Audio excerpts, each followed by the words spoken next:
Peut-être sur le point de pénalty pour être à 9,15 m.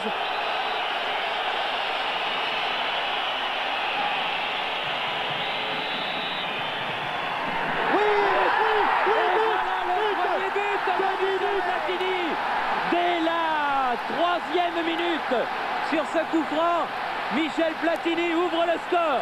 Ah, c'est la répétition, Michel Hidalgo, du but que Michel Platini a marqué à Saint-Etienne. Oui, fantastique. Et quand je voyais le gardien laisser autant d'ouverture.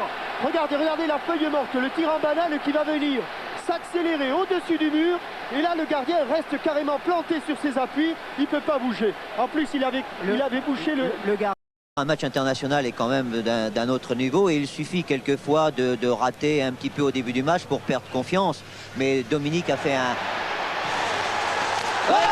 Oh, quel but! But de Michel Platini! Oh, c'est fabuleux!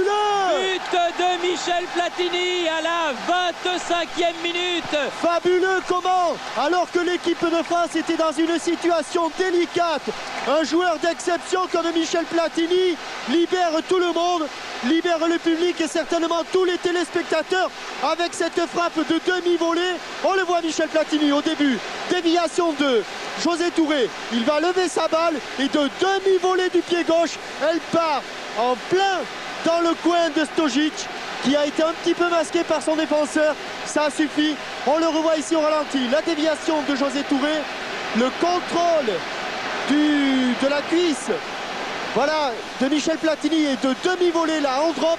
Elle est partie comme une fusée, elle a fusé Juste sur le sol dans le coin. et juste dans le coin, alors que nous ne l'emmenions pas large depuis quelques minutes. Absolument, Michel. mais c'est ce qu'on disait, on peut toujours tout